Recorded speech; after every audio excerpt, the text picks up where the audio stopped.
Oh, where's a Rob? Oh, where's a Rob? I would like to end this episode. That scanned terribly. Yeah, Uh, you might want to cut that.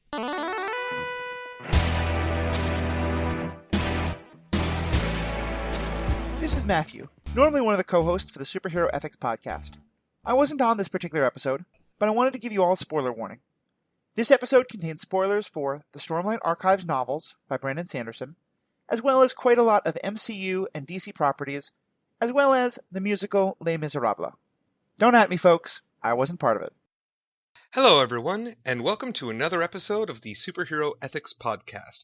I'm Jacob Milicic, I'm one of your hosts, and Matthew is not joining us this week, which means that I get to hijack the podcast and talk about Brandon Sanderson. That's not strictly speaking true, even though this is the second time he has not been here, and we are once again talking about that. But this time, rather than just myself and Rob McKenzie, who is present, Rob, say hello. Hi, I'm Rob McKenzie. We also have... go on. Oh, I thought that you wanted me to introduce myself more, but... Yeah, introduce yourself more. That's fine. All right, sure. I am a magic judge, a science fiction reader. I lead a bunch of magic judges, read a bunch of things, write occasionally on random things on the internet, and I'm a big Brandon Sanderson geek because everything he writes is really good. So... We're not biased on this podcast at all, which is why you'll never hear Matthew or I talking about the Netflix MCU at all. None of the Netflix Marvel shows will ever talk about, in particular, Daredevil, in particular, the character of Wilson Fisk. We have nothing to say about him. But also joining us today, and I'm very excited for this, he requested to be on the next Sanderson one we did. He thought it would be for Words of Radiance, and I apologize because we decided to have a broader topic, but joining us today is Steve Peterman. Steve, say hello. Tell us about yourself. Hi, everyone. My name is Steve Peterman. I also am a magic judge. I worked rather closely with Rob and Jacob back when I lived near them. I have since moved out of state and now am a tournament organizer running a whole bunch of magic tournaments all over the place. I spend a lot of time in cars and therefore a lot of time reading books, and I can't get enough of Brandon Sanderson. And as fast as he writes, he doesn't write fast enough for me. That would not be true for me. So one of the reasons that I have these two on is that among people who talk with me about books, people have come to understand I am very slow at reading. It takes me a long time to get through books, and so I've only been through a lot of the material we're going to talk about today in one pass. That is not true of my two friends here, which is delightful because it means I get to take advantage of all of their knowledge and act like I'm really smart by agreeing with them. So I'm really looking forward to that. But basically, what we're going to do today, we are going to talk about the Knights Radiant again. We're going to be talking about Stormlight Archives. But it's sort of a broader topic than that. Rob and I were talking recently about how basically we were trying to take characters from the MCU, which obviously we talk about constantly on this podcast, and sort of boxing them into the different orders of the Knights Radiant. And the reason why this became fascinating to us is we were realizing that the different orders of Knights Radiance themselves are sort of a categorization of heroic archetypes that we see across all forms of media. Brandon Sanderson, to his credit, did a pretty good job of finding the different ideologies that formulate a heroic sort of thesis statement, a hero's thesis statement, and sort of creating a classification for them and creating a group of this is these like-minded individuals, this is where they center around. And then sort of giving them magic powers that made sense for that classification.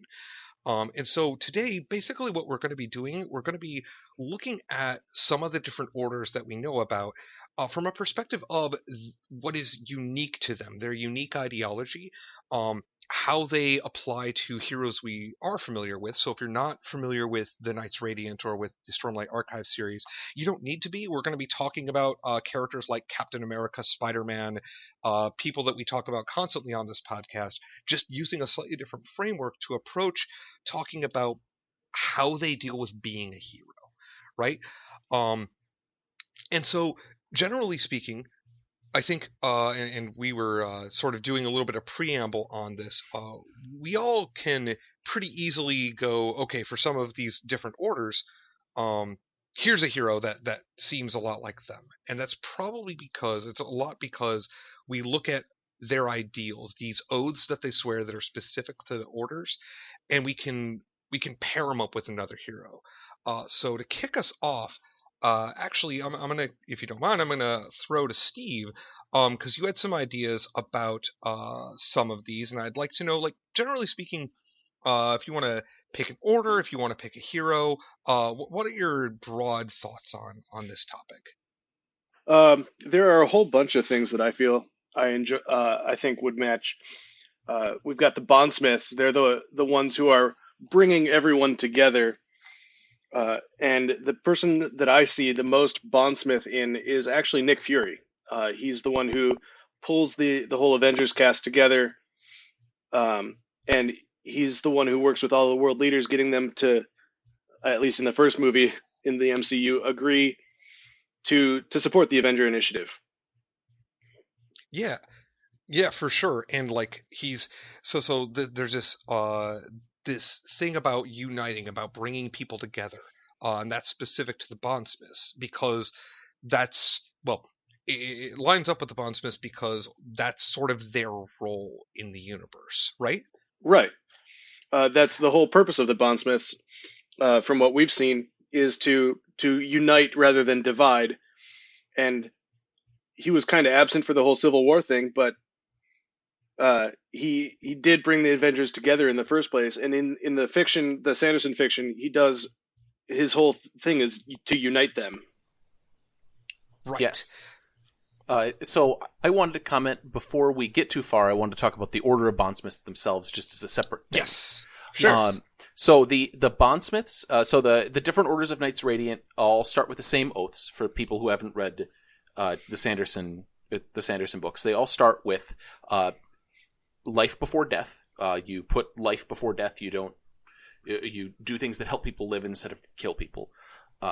You put strength before weakness. You use your strength to protect the weakness of others. And you set journey before destination.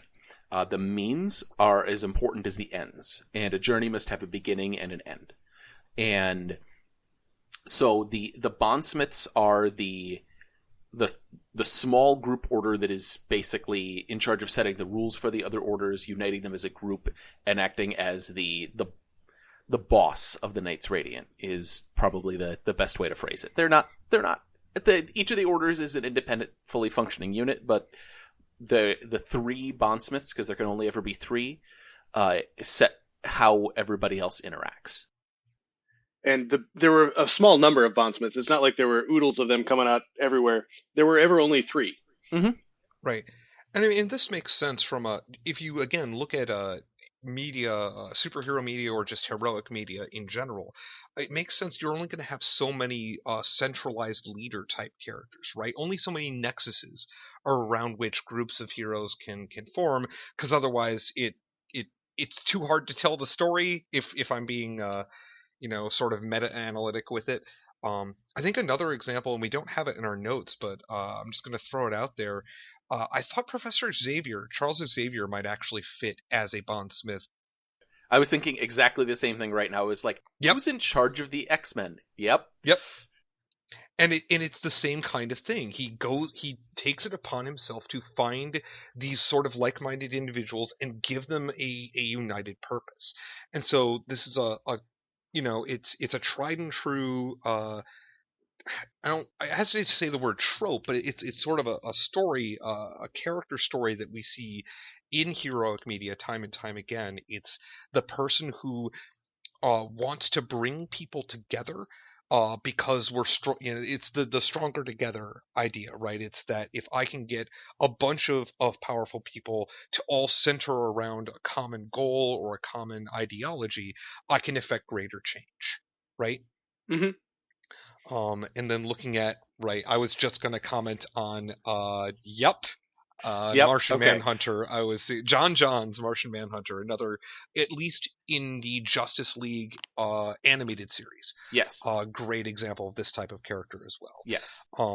One of the things I find... Oh, go on. Can I speak to the 2 oaths that the Bondsmiths take? Yes, please do. I was just going to go into that, yeah. Because each of the orders, once they've sworn the common oath to make them a Knight Radiant of life before death, strength before weakness, journey before destination, swears oaths specific to their order at different levels. That makes them a level 1 Knight Radiant, basically, and you can be up to level 5. The second oath for Bondsmiths to make them level 2... Dalinar in the book swears, "I will unite instead of divide."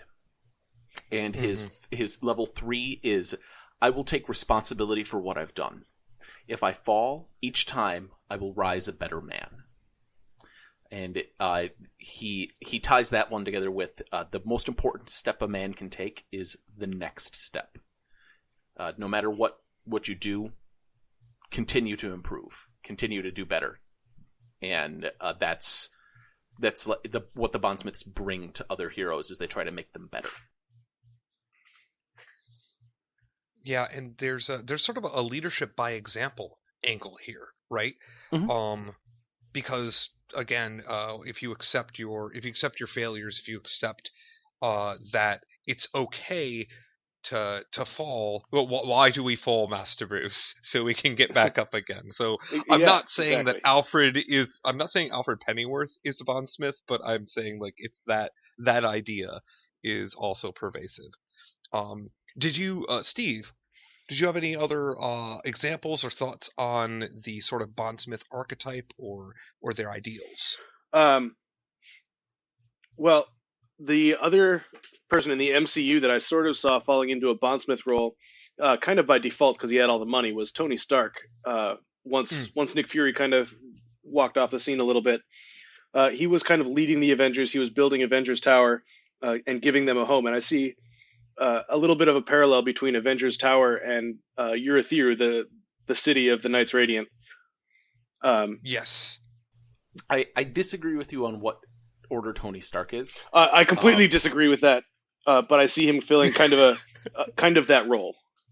Yeah, I think that Captain America is the one who steps into that role. I agree that Nick Fury dials that down a lot once he finishes in the first movie putting them together. Mm-hmm. And I feel that Captain America acts as the person who improves other heroes, the person who, at the end of Civil War, after he beats the hell out of Tony Stark, he gives him back his shield and says, "If you need me, call me. I'm still available. I'll still be your hero. I will still try to make us better." Right. And so he, no matter, like, he could have walked away and not turned into a villain, stop being a hero, but instead he said, "No, I'm going to bring back the group of Avengers if you ever actually need me." So. And then, obviously, in the MCU, and we have this in our notes, and I do like it, so I wanted to comment on it. I think T'Challa is a very good fit for a Bondsmith as well. And literal actual king aside, one of the things that's, and Matthew and I commented about this in our episode on Black Panther, where we talked about Black Panther. One of the things we really liked about the character of T'Challa was that he was more about bringing people together, and less about fighting against a particular thing. He had to, because of what Killmonger was doing, but it was more about learning how to lead. And the Bondsmiths are, obviously, they are put into this leadership position. That's like their whole thing. And so, sort of like, we've spent a fair amount of time talking about the Bondsmiths. I think they're one of the more fascinating orders, but before we move on from them, what do we take issue or with their ideals, or what do we think could be potentially problematic about the oaths we have to swear? But before we respond, I want to sort of cage what I'm saying, because every time I'm reading the Stormlight Archives books, when I'm reading the characters interacting with their spren. Remember, if you don't remember the previous episode, they have these sort of cognitive entities that they are bonding with, that have this sort of idealized-ish version of what the world is like what ethics are like, and the issue with that is that any particular ideology taken to an extreme can easily become problematic. And so I'm bringing this up because every single one of these Knights Radiant orders seems like it has a built-in failure mechanism if the person's not checking themselves. Right. Right. So the parallel I see here is in the fiction, the Bondsmith Dalinar is accused of imperialism. He's trying to take over the world, and Oh yeah. in the MCU, that's the whole Superhero Registration Act was. We're afraid of these people taking over the world. Yeah. And Absolutely. And Cap as a bondsmith works really well for that because he rejects all checks on his power. He goes, I trust my own judgment. I don't need you to put reins on me. I'm fine with all of the power because I am trustworthy and I don't trust arbitrary people. And that's pretty close to Dalinar, right? Right. Right. Because Dalinar says, I've become good. And Dalinar, in his flashbacks in Oathbreaker, is a villain. He's the he's the most villainous villain. He shows up and he's modeled on Genghis Khan as a brutal warlord, right? Mm-hmm. And the reason people don't trust him is because he and his brother decided that they wanted to unite the 10 warring kingdoms of Alethkar. And so his brother had two tools, which was a politician and a warrior. And so he used his politician tool, Sidious, to, backstab people and sweet talk people. And then he sent Dalinar in to burn their cities to the ground. In one case, literally. Right. Dalinar said, kill them all. And so, yeah. Here's a case where, in an effort to bring everybody together, the character is not committing great good. In fact, quite the contrary. If we want to look at other examples in fiction of bondsmiths that aren't actually heroes, I would argue Charles Xavier's counterpart, Eric Lancher, Magneto, is clearly also, he brings together the, quote, brotherhood of evil mutants. They shouldn't be called evil mutants because what does that even mean? But the brotherhood, right? He's uniting people around the idea that there's nothing wrong with us and that people shouldn't be telling us that we're other or different or when we're in fact superior. The problem is, of course, he also takes sort of an imperialist bent. Right, and even Charles Xavier does that too. Yeah. On a number of occasions in the comics, including Onslaught, where he's just like, I need to unite you, so I need to provide an enemy for you. And that's, not great. When your focus is only on uniting people, well, that seems like a thing that can definitely be a problem when you take any means to get to that end. Right, which is why I think that the first oath, especially for the Knights Radiant and Bondsmiths, is important. Is that all these other oaths kind of go to an extreme, and the first oath is, well, yes, these other oaths are an end, but how you get there is also important. Right, and when we're talking about the first oath, you're talking about all three, like that first package? Yes, the first set of oaths, the level 1 package, the life before death, strength before weakness, journey before destination. Yeah, I wanted to be clear because you could interpret each of those statements as an individual oath, but that one is sort of packaged together. You can't swear one without the other two and still be considered part of one of these orders. Right. That we're aware of, I guess. And wow, we are way too late in the episode for me to be throwing up a spoiler warning, but spoiler alert, we're going to be basically spoiling everything we know about the Stormlight archives whenever we get a chance to talk about it. So you're 30 minutes in or so, right. But sorry about that, folks. We'll fix it in post. I spoiled Dalinar's most stupefying flashbacks, so yeah. Oh yeah, the one where he burns the entire city to the ground, including his wife. Yeah, that one. Yeah, that one. That one's real bad. Oh man, the payoff for me, any means to my end of uniting people. If they strive against me, burn them all. Yep. Yeah. And I mean, you could make an argument that he's still in line with those ideals if you take a quote big picture perspective, right? If you're too utilitarian about it, you could. Yeah, that's quite Machiavellian. Right. Yes. And during his earlier campaigns, his brother says, "All right, kill all these people, That way we save a bunch of lives over here that we don't have to murder to unite them. And you could ask the question, did we have to murder either group? Why are we uniting these people if we have to kill them to do it? But... Right. All right. Any closing thoughts about the sort of Bondsmith ideology order before we move on to another? I think that we're quite ready to move on from the Bondsmiths. We can go to the other edge of the spectrum and go to Edge Dancers. Ooh, yeah, I fucking love the Edge Dancers quite a lot. They might be... They don't contain my favorite character, but they're probably my favorite order of the Knights Radiant. So, yeah, Rob's like, that's fair. I understand. That makes sense. I mean, yeah. I'm a Bondsmith, so like... I know you are. No, you are. That's why we're such good friends.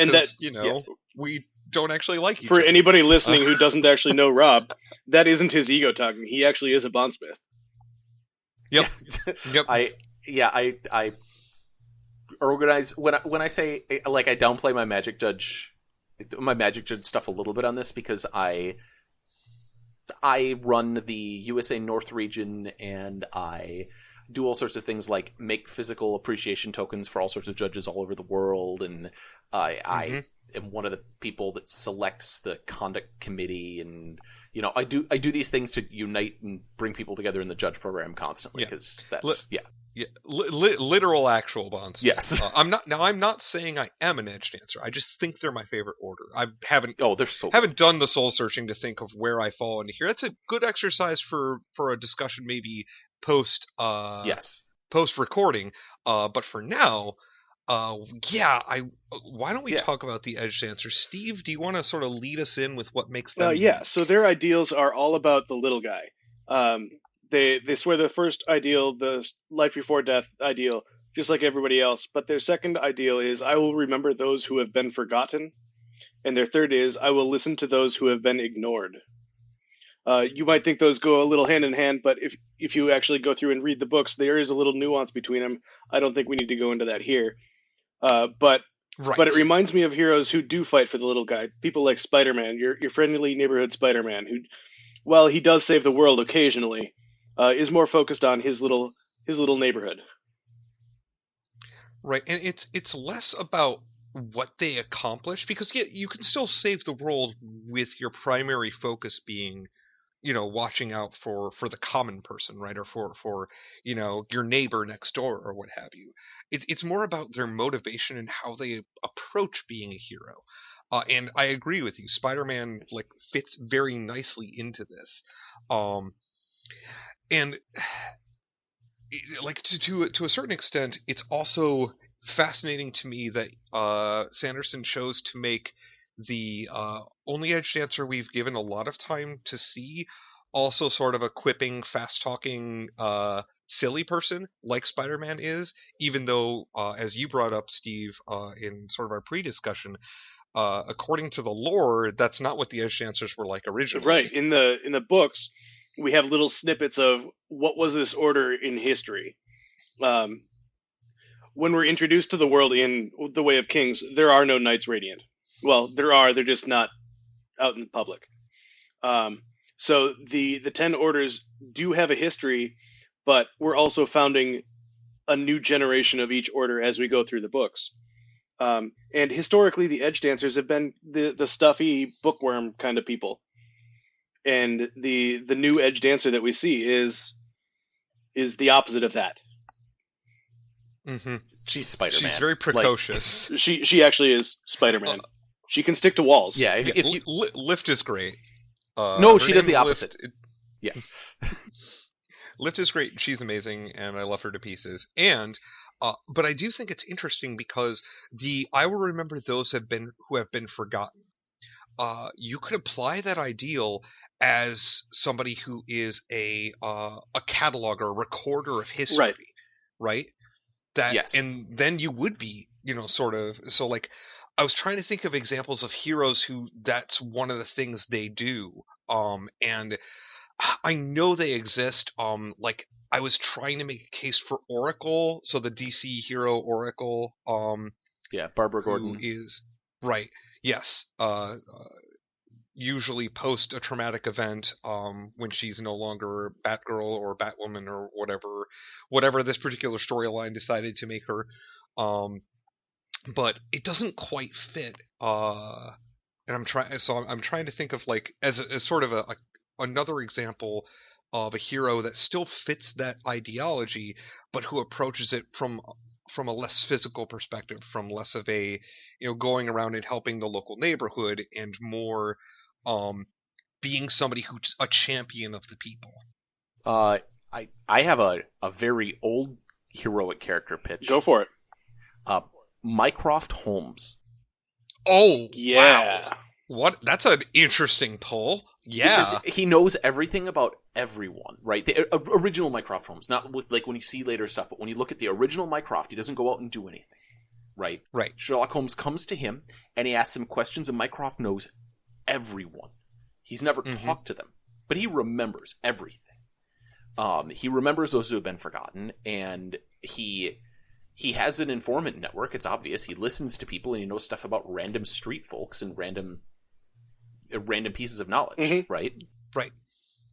Yeah. So that's why I said wow, because that completely tracks. It's again, it's a different approach, but it's still somebody whose focus is making sure that people are heard and not ignored.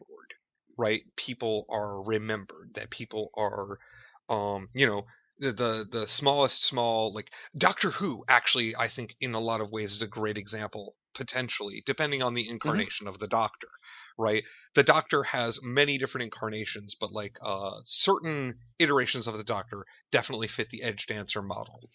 Oh man, now I want to sort the Doctors into orders. Yeah, I mean, that is, again, an exercise we could do for fun later. I think Eccleston actually is an Edge Dancer.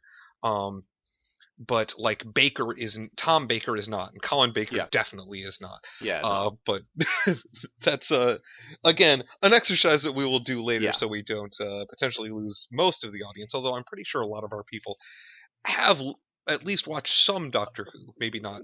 Classic. Wait, you mean there's crossover? Yeah, I think so. I mean, if I'm wrong, tweet at me at BotsArePeople2 and say, I ain't seen no Doctor Who. Tweet with the hashtag not a real doctor. We'll see how that goes. Yep.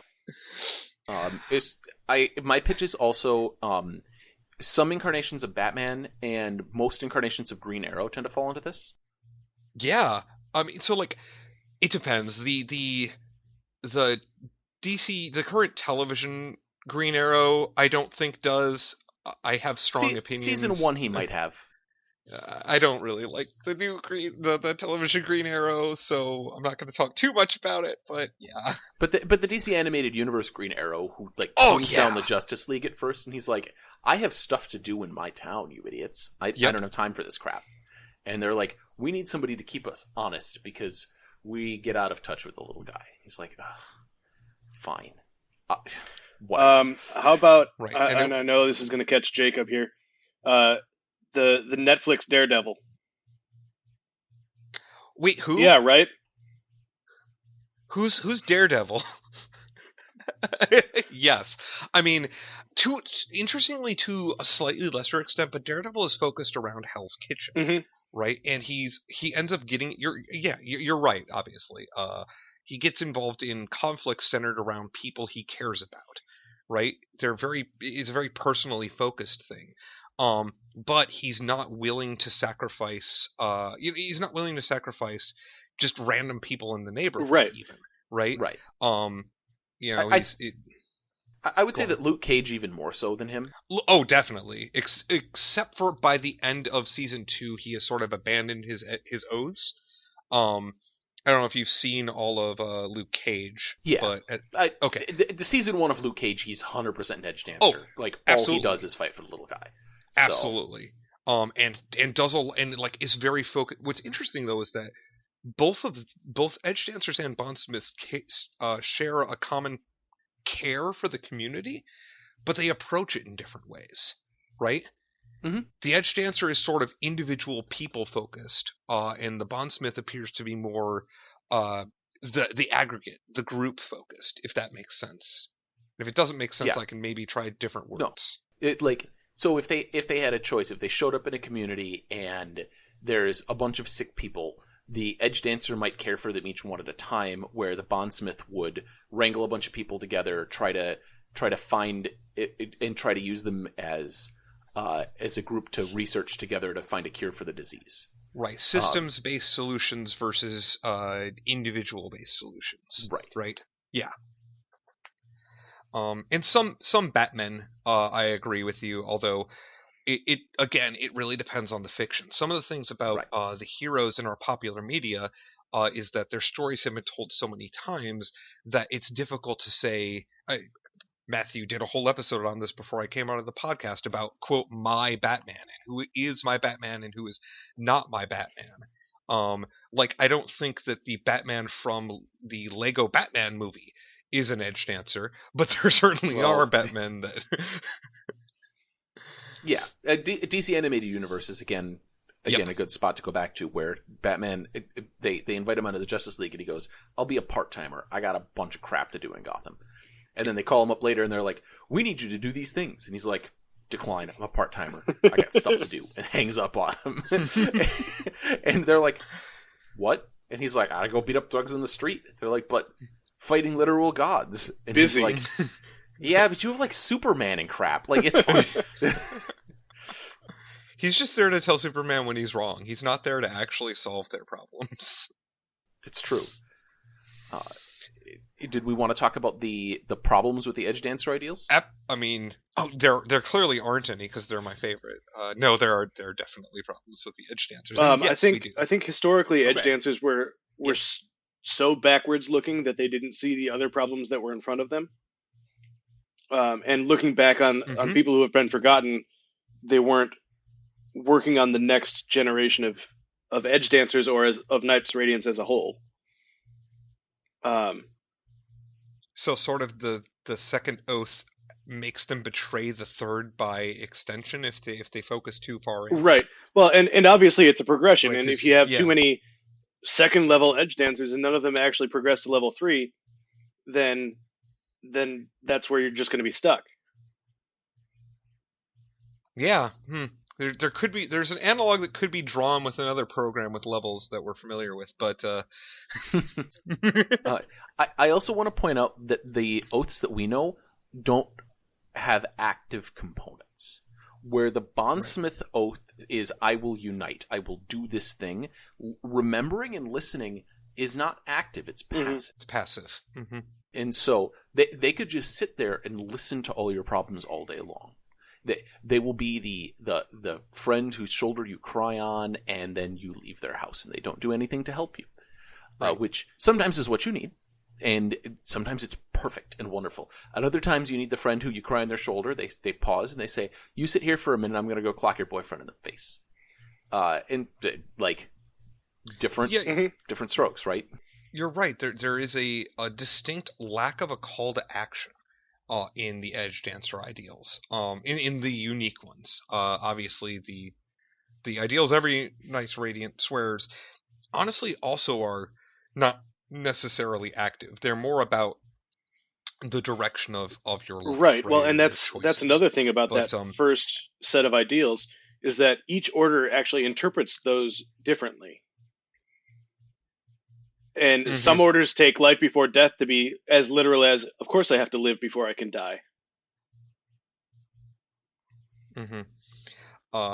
And one of the ones we probably won't get to spend a lot of time on, unfortunately, because we don't know enough about them, the Else Callers apparently do interpret the first ideal in very different ways, shall we say. Oh, yeah. For them, Journey Before Destination is, well, it's not so much my journey as our journey. And if my journey gets worse and your journeys get better, then as a sum, our journeys got better. So let's do that. Right. Yeah. So as a note for people who haven't read this plot-wise, Brandon Sanderson is being very sparing with this information. There's the set of oaths that each person has to that each order has to swear as a plot point. He plans to have 10 books Oathbringer was the Bondsmith book. He got all the way up to Bondsmith level 3 in that book, and he plans to have 10. Oathbringer was 1,800 pages. Mm-hmm. So he takes a long time to get to these pieces. There are orders that have showed up on screen that we have not gotten we know that they've sworn at least second level, or I'm pretty sure that the Elf Scholar on stage, Yasna, has sworn all the way up to 4th level, maybe even 5th. And we don't know any of their oaths past the first one. Just straight 0. I hypothesized some based on the actions of that particular character, but I don't think those are really the oaths. Yeah, I'll put them in the show notes for people who are familiar with the series to share and enjoy. So some of the 10 orders we're not going to be able to spend a ton of time on, but it also, I kind of appreciate that because it gives us an opportunity, if this is something people found interesting, to sort of explore this again when we know more about the next set. And I'd love to have the two of you on again for that when it comes around. 2020. Yeah, 2020 is when probably we get our next winter book, 2020. right? Late we 2020. hope. Yeah, late 2020. That's still 2020. Still technically 2020. Yeah, I mean, he's way better at timetables than Pat Rothfuss. And, man... Brandon Sanderson said, I'm 20% done with draft 1 and I'm going to have this up by the end of 2020. Patrick Rothfuss has taken 8 years to not produce a third book. Brandon Sanderson is like, I'm 20% done with this book and it'll be out in fall 2020. Oh, also, it's going to be 2,000 pages. He's the guy who's like, I wrote a sequel to the first book and my sequel ended up being books 2 and 3. Yep. True story.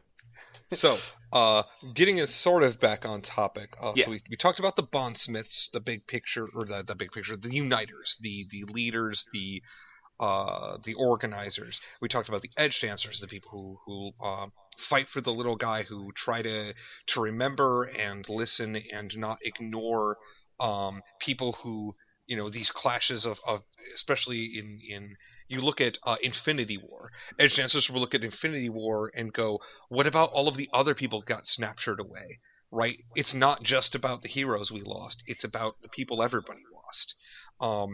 There are still more of these heroic archetypes that Sanderson has explored and expounded on.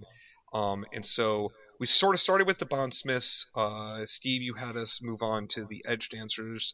I'd like to talk about the Lightweavers. Yeah, sure. If that's cool with you guys. Sure. Because we don't have any analogs written in the notes, but I think we could find some. So the Lightweavers are a fascinating study to me because their ideas their ideals are about, rather than swearing specific oaths, they're about finding truth, personal truth, a deeper understanding of what is true, what is sort of in a philosophical sense. So they seem very introspective, and yet all of their whole moveset is about lying to people, right? It's about misrepresenting reality, and I just find that whole thing fascinating. Half of it is about misrepresenting reality. So they have 2 sets of powers. They have light weaving, the ability to make illusions, right, and they have soul casting, which is actually changing what something is. And they can change one material into another material. By convincing it that, no, it really is that other material, kind of. Right. Well, they bribe it. Right. They give it Stormlight, and they say, you're a stick, but you could be fire. Right. And the stick's like, I could be fire. Interesting. And the thing with soul casting is you really, really have to understand the material, and you have to understand what you're changing it into very well. You have to understand the truth of those objects. Mm-hmm. So that lines up very well with them. Right. Our sort of on-screen representation of this is a character who's my personal favorite character in the entire series because of the complexity of her. But she has this sort of... She's got this sort of deep fragmentation. It's called dissociative personality disorder. Correct. Yes. And so that makes it a little more difficult, because she's our representative, to sort of pin down what this order is about. But I think we can sort of gather it from context clues. So can y'all think of anybody from other heroic media that sort of fall into this box? I floated early the idea that probably, I guess, Iron Man 2 would be Iron Man 2 Tony Stark would be a Lightweaver.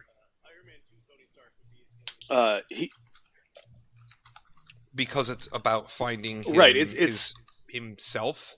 Right. Finding out It's how to stop lying. him to himself. admitting to himself things that are hard to admit to himself.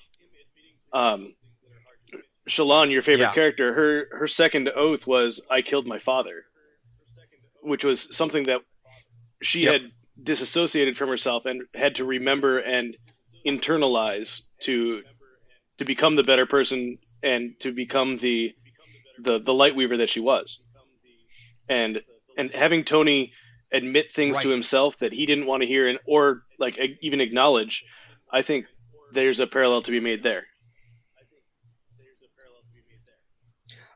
You could also, could also make the argument that Iron Man 3 Tony Stark could possibly fall under Lightweaver for the same idea, because there he's struggling with the aftermath of the first Avengers movie, where he was dealing with the truth of his own mortality, or except he wasn't really dealing with the truth of his own mortality, right? And was sort of running away from everything. And so there's the heroic archetype here is often used in our media as a stepping stone, right? For a hero where like they figure it out and they move past it and then they embrace something else.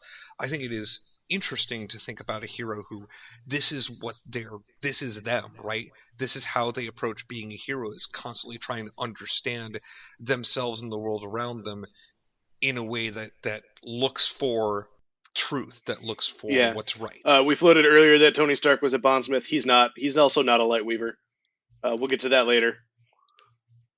Yeah. Right. I mean, right. Yeah, I have a very strong opinion on Tony Stark. I think that he does this seeking for truth. Everybody does this seeking for truth. Right. I would contend that in a lot of ways, Vision is actually a better Lightweaver. Yes. Yeah. Because especially like early Vision, like if you're looking at Age of Ultron, when he comes around, he's like, his whole mission thesis, his character thesis is very Lightweaver. Yes. He's trying to find out who he is, who the world is, and discover what makes things real and true. And that's dead on line, I think.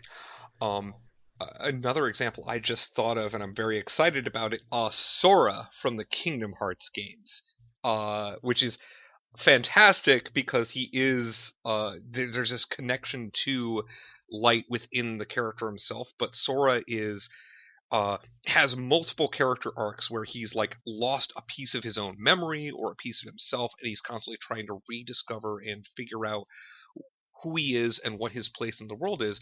He's got a much more happy, upbeat attitude than some others, but I think Sora actually does fit under this archetype more than anything else. Yeah, I wish that we had another on-screen Lightweaver to compare. Same. Because we very nearly had one in the single biggest gut punch of the Stormlight archives. You're gonna make me cry again, Rob. Elhokar would have been a Lightweaver.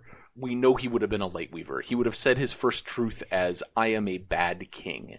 But he literally, in the climactic point where he could have used his powers to save his home city, got murdered.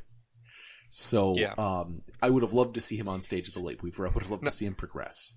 And not even murdered, but straight up punked. I mean, good dramatic moment, right? Like, I'm not faulting the writing. I think it was very powerful, but Brandon Sanderson tries to betray expectations, defy expectations, like a lot of authors do.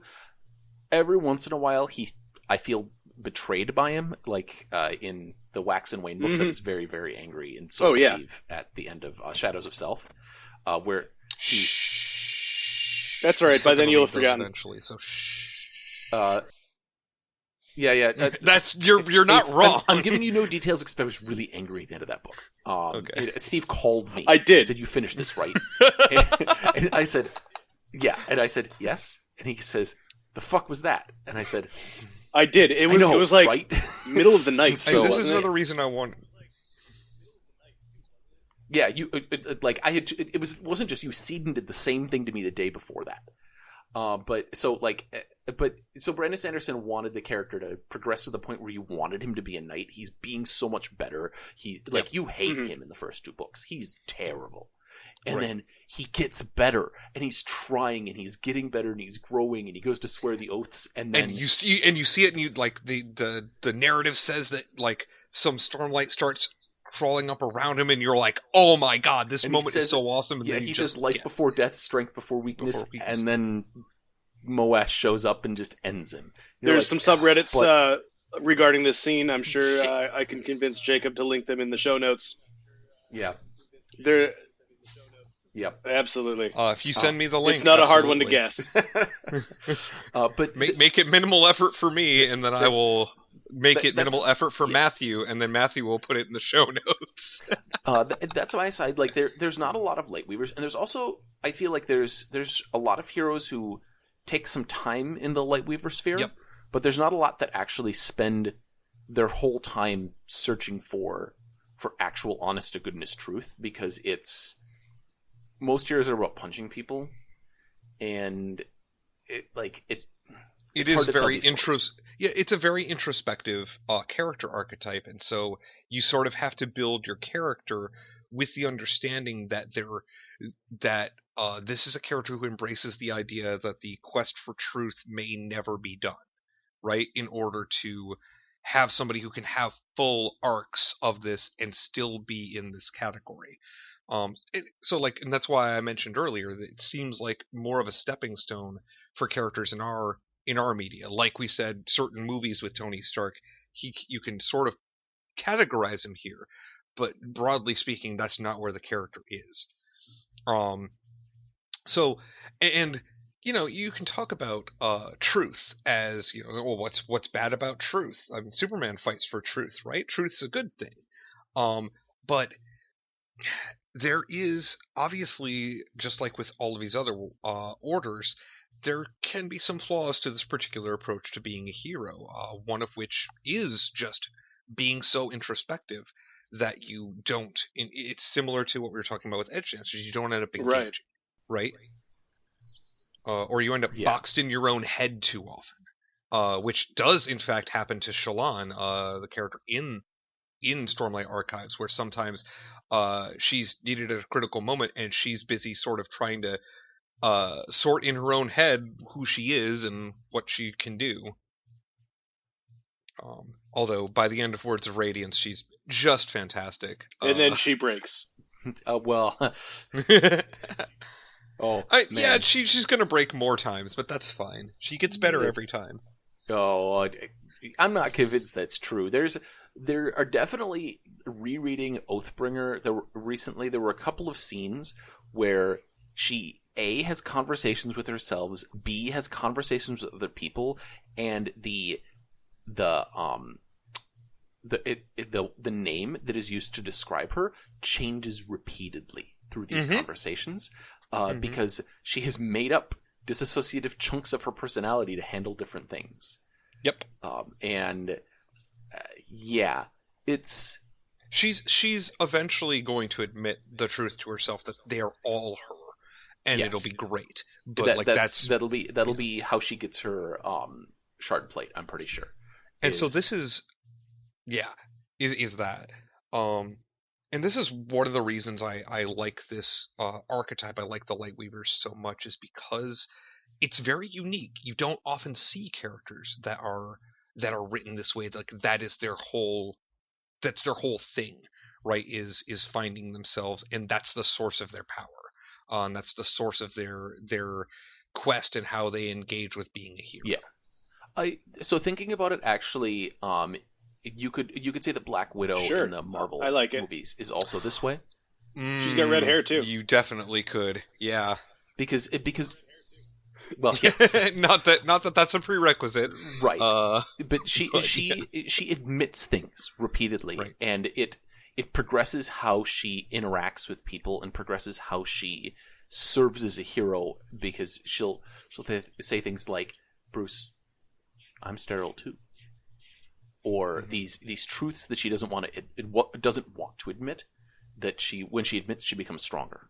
So, or that, and there's that, and Matthew and I talked about this for a while. I don't want to get too far into it because the internet is very opinionated, very strongly opinionated about this scene. But the idea that she considers herself to be a monster, which I don't agree with, and I think most people don't agree that whole thing is right. But admitting to herself that that's her own vision is part of her story, part of her quest. Correct. No spoilers. You've both seen Endgame, right? Okay. I am very upset with how her death aftermath was handled, in contrast to Tony Stark's, but because I thought that one of the things I really liked about her character was that she was somebody who was introspective, that had found a way to sort of deal with themselves, and then in that moment, like, still being somewhat suicidal, like, that happened, and then we didn't treat it. I felt like we didn't treat it with the level of gravitas we really wanted to, or we really needed to. But interestingly, Black Widow also very good at lying, also very good at yes. Manipulating, and because she understands truth, and that's the other thing that Lightweavers do is they can lie to you by telling you the truth, right? Because they understand truth very, very well. Okay. Anything else we want to talk about on the Lightweavers? I think we're doing pretty well on this. We've got a couple more that we've got a lot of information on that I want to make sure we hit. Yeah, the other big two, right? Yeah. For sure, Skybreakers and Windrunners. We have if we didn't talk about the Windrunners, anybody who had read the books would be rioting in the streets. And similarly, we have so much about the Skybreakers that we can talk about. Well, let's save Windrunners for last, because I can talk for hours on Windrunners. Yeah. Agreed. All right. Fair. I'm really fond of the Skybreakers as an archetype. So because I've had both of you sort of introduce, or did I introduce the Lightweavers? It doesn't really matter. I think Steve's been introducing all of them actually, which has been good. Okay.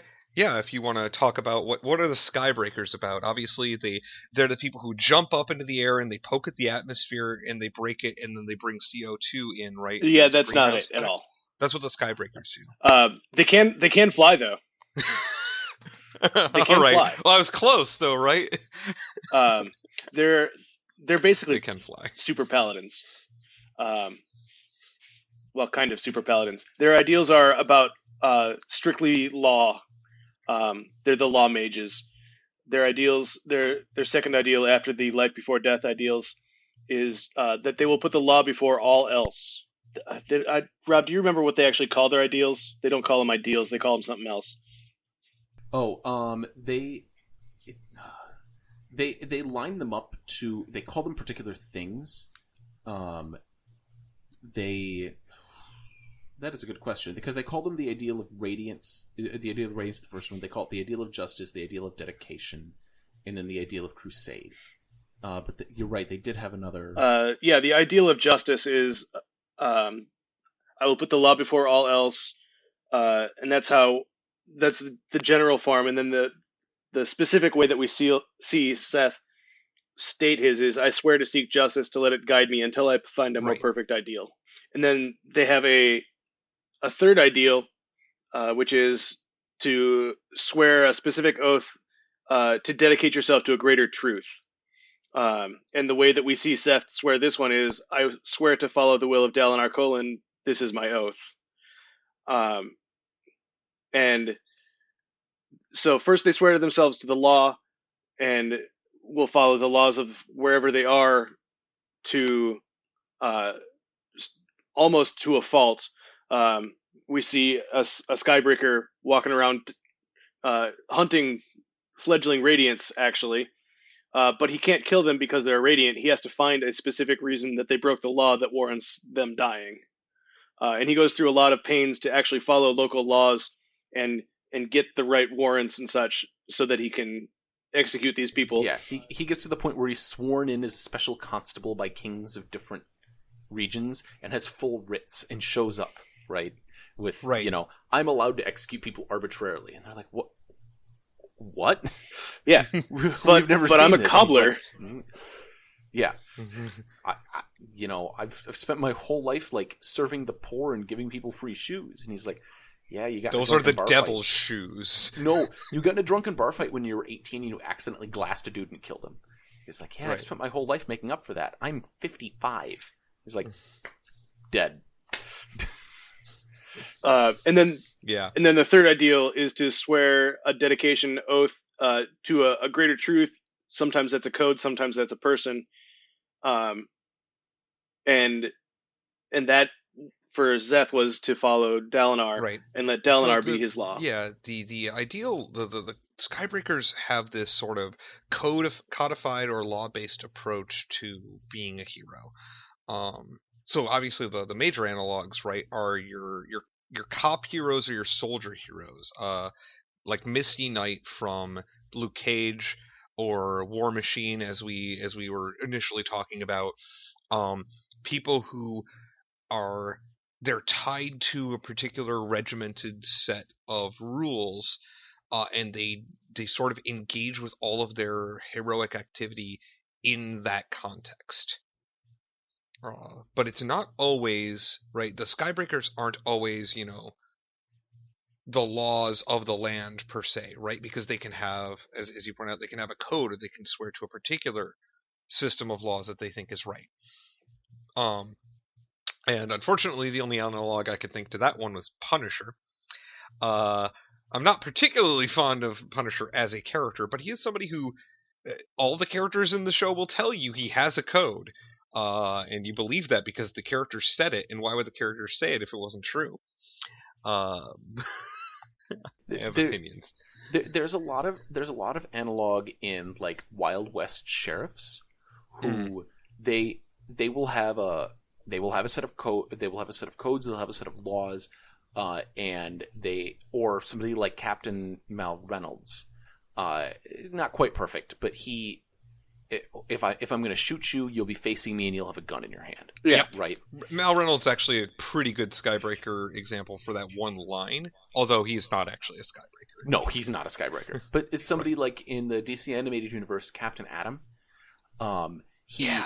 When he shows up at different locations, he follows the laws of the local things. He gets invited in by local people to solve their problems, and he still has a dormant commission in the U.S. Air Force, right? And so he's like, hey, here's the deal.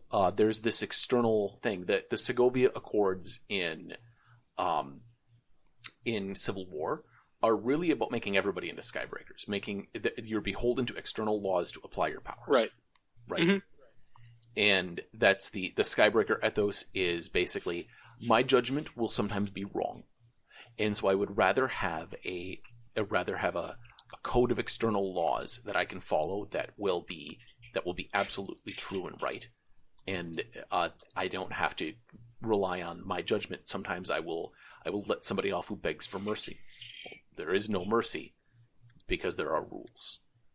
If you want mercy, set it up to have mercy in the system. So the fourth ideal of the Skybreakers is to go on a quest, but the fifth ideal is I am the law. Does that make Captain America? No, a fifth ideal it does make Judge Dredd. Yes.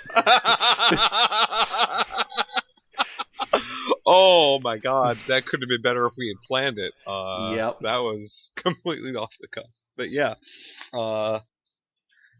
Judge Dredd for sure fits in that archetype, and it's interesting because the Skybreakers we've been presented thus far, I wouldn't really call all of them heroes, especially in a Hale. Well, okay, so the thing is though that in a lot of ways they have restraint. That's their big guiding principle is the restraint, right? The Skybreakers in the story are the only order that didn't disband during the Recreants. Right. When the rest of the orders all gave up their oaths and said, you know what, we think it's more dangerous to keep to these, and they said, no, we've been pretty good about following laws and not overusing or overdoing our powers.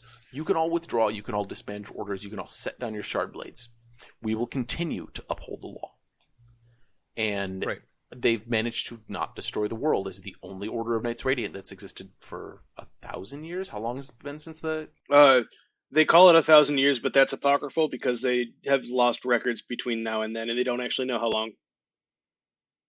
but Right. a long time. Yeah, so at least a millennia, they've been the only Order of Knights Radiant, and nobody else even knows they exist. They've just been running around and, sorting things out and doing things, to enhance and enforce the laws of the land.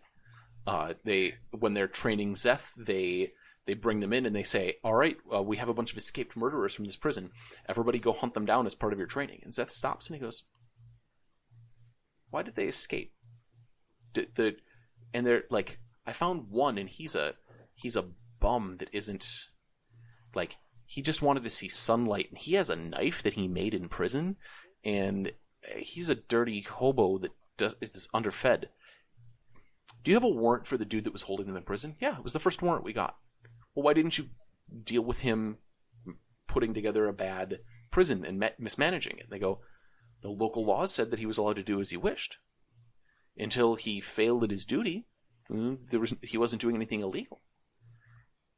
Mm-hmm. Which isn't wrong, because if the locals cared enough about it, they could have resolved it on a local law level, right? They could have gone in and, his high prince could have removed him and replaced him with a different person who would have been better to the people that he was holding in prison. And so the Skybreakers are sort of the logical extension behind the drum that Matthew and I occasionally bang on this podcast about heroes needing oversight, heroes needing to sort of attach themselves to something like the Sokovia Accords or whatever. But they're also a cautionary tale in how that can prevent a hero from doing something that we want them to be able to do, right? Right. So right? Yeah. You would want a real hero to stand up to the guy who is keeping his prisoners in starvation conditions in order to make more money off of, holding prisoners. Because that's despicable. Yeah. But the democratic laws of the land have said that this is how he's allowed to do this, and so a Skybreaker can't do anything about it, right? That's not what they're supposed to be, unless they're at the point where they've dedicated themselves to a code or a person they believe has a superior ideology or system of ethics, and then maybe. And they won't say that they won't fail to bring up problems with the laws. They'll bring up problems with them. But if whoever's running the legal system says we're not going to change it for whatever reason, they won't disobey them. And even of the fifth ideal, where I am the law, Nail swore that ideal a long time ago, and he was still seeking out reasons to kill these Radiants. He didn't unilaterally make it illegal to be a Radiant. He just went out of his way to find other reasons to kill these people. Is possibly because Nail is very broken, and he's a herald, and they're all. He thinks that he is one of the least sane, but he can form coherent sentences. Yes, right. Other ones cannot. Right. So part of it could be that he's broken to the point where he has to go through his ideals as if they were a script, and he's a program running them, right, in order to check the boxes and then go, okay, cool, I'm the law, I can go. But if he fails at the first pass, he goes, nope, error, I am error, I'm not the law, I'm error. I live in a Legend of Zelda game. So obviously I've already pointed out the one of the most obvious problems with the Skybreaker ideals being that, if the rulebook doesn't say you can be a hero and do the hero thing, you can't do the hero thing, and that's not always great. But is there anything else examining sort of the Skybreaker ideology and the characters that we think fit into this box that we think is sort of a problem for heroes of this type? The Skybreakers are also self-selecting. You can't just spontaneously become a Skybreaker. They have to. They have this whole initiation process, and they recruit you. Seth specifically was recruited by Nail. Yep. But when Nail recruited him, he said, "We watched you destroy yourself in the name of order, and you followed a personal code when others would have fled or crumbled. I watched you keep your word of perfection, and you've basically been a Skybreaker this whole time, but how would you like to be a Skybreaker?" And so that's fascinating to me, because basically if they can only become these types of heroes through active recruitment, then there's a selection bias, right, from potentially making the order better over time, or introducing change and improvement.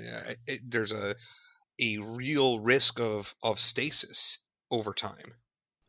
There's also there's a couple structural problems as well. So their spren don't communicate to them.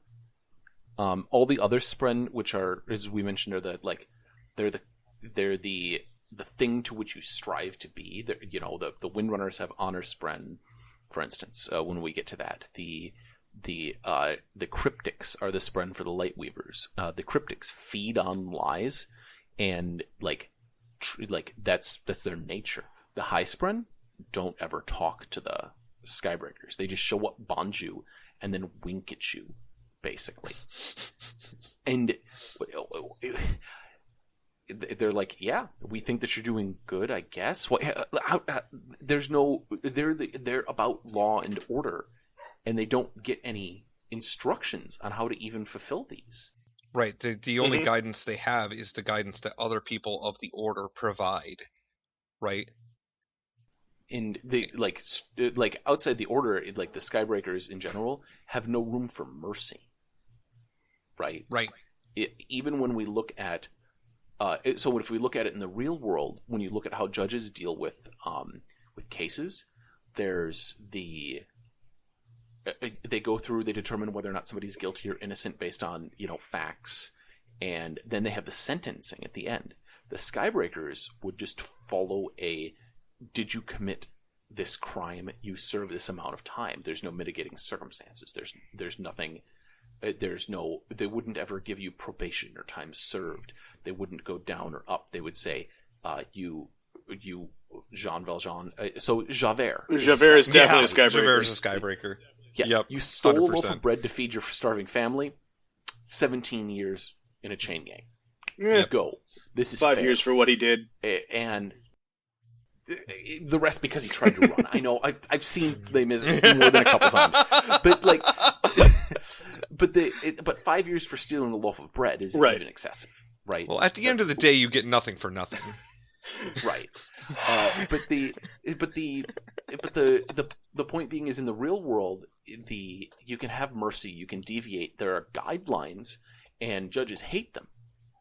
If there's mandatory minimums and mandatory maximums, judges hate that, and because that takes away their ability to actually look at situations and use their finely honed skill of judgment.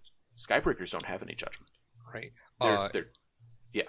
And so that absolutely, that's a real problem. If a hero cannot is so tied to the prescribed remedy for a particular thing that they are not allowed to use their own judgment in a situation where it doesn't really apply, right? Then they're going to take actions that we don't necessarily agree with, because we as human beings understand the world to be nuanced, right?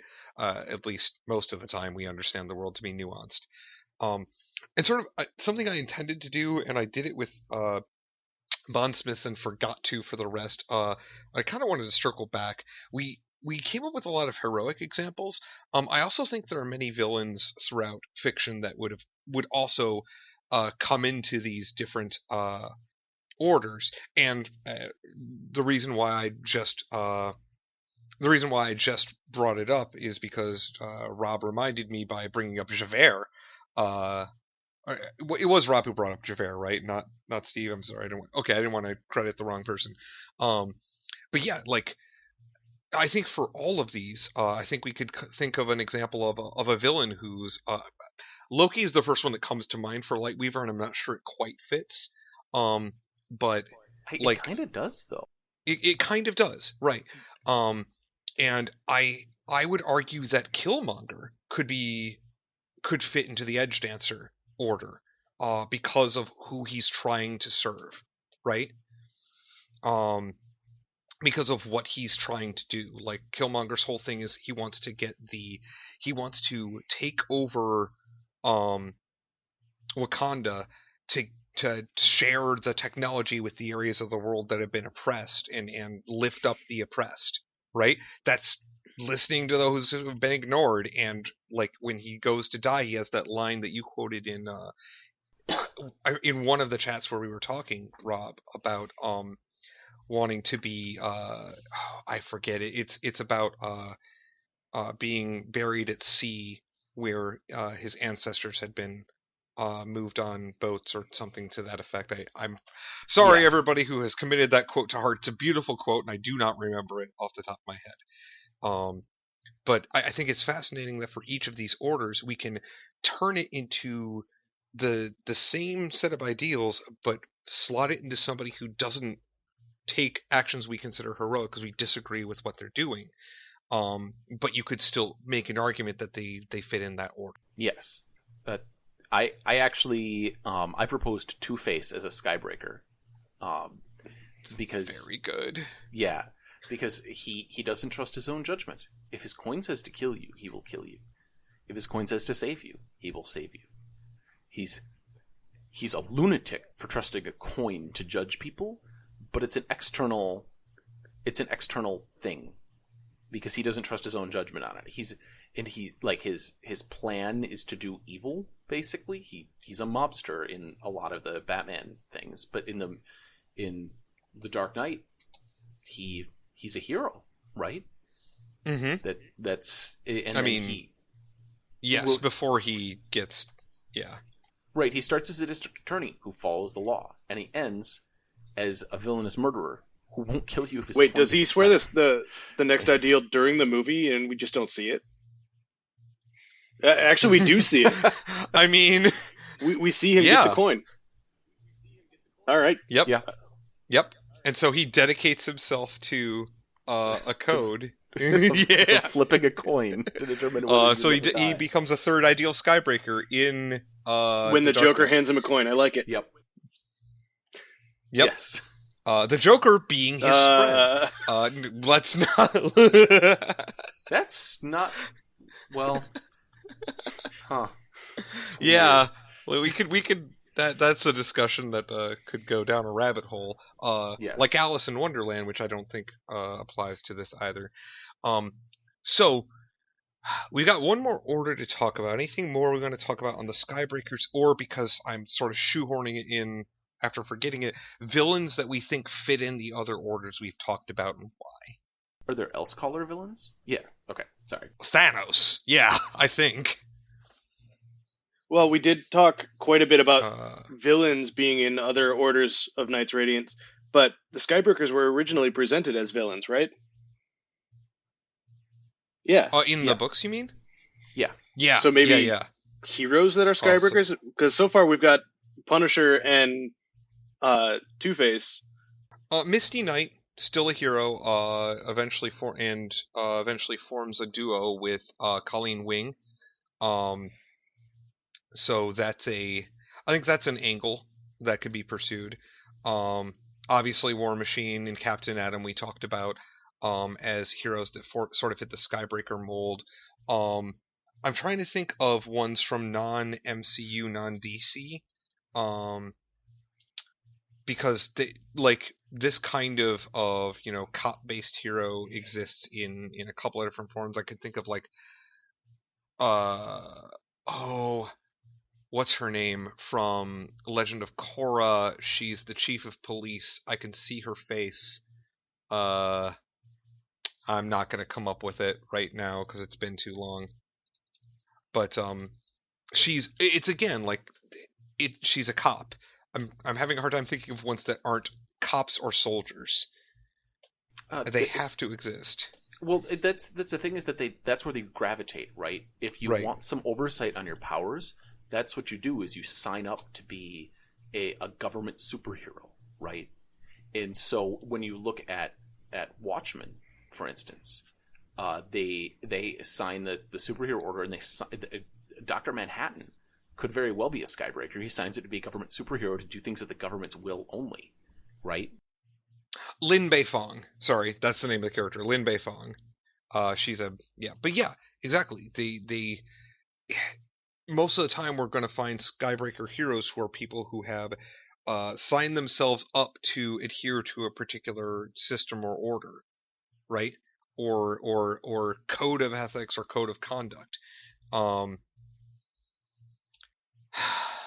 And so what you end up like, movies structurally are more exciting if you have a renegade as the hero, because they get to be a loose cannon and do whatever they want, right?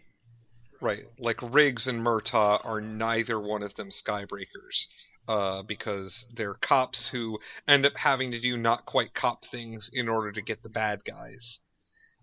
Riggs and Murtaugh being the Lethal Weapon characters, if I'm somehow losing you guys on... Okay, cool. I needed context. It was good. It took me a second, but I got okay, there. Good. Yeah, sorry. Not everybody follows my brain. But yeah, like, you're right that it often is the case that we end up with heroes that are cops or soldiers that are playing foil to our footloose, fancy-free protagonist type person. And so, or footloose, fancy-free is a bit reductive and wrong, but like somebody who's not willing to let the law tell them, someone like Steve Rogers is not willing to let the law tell them what right and wrong are, necessarily. Right. Which is why I really like War Machine as a Skybreaker, because when you compare him to Tony Stark, War Machine says, look, the president gave me a lawful order to do this thing, and so I'm going to go do it.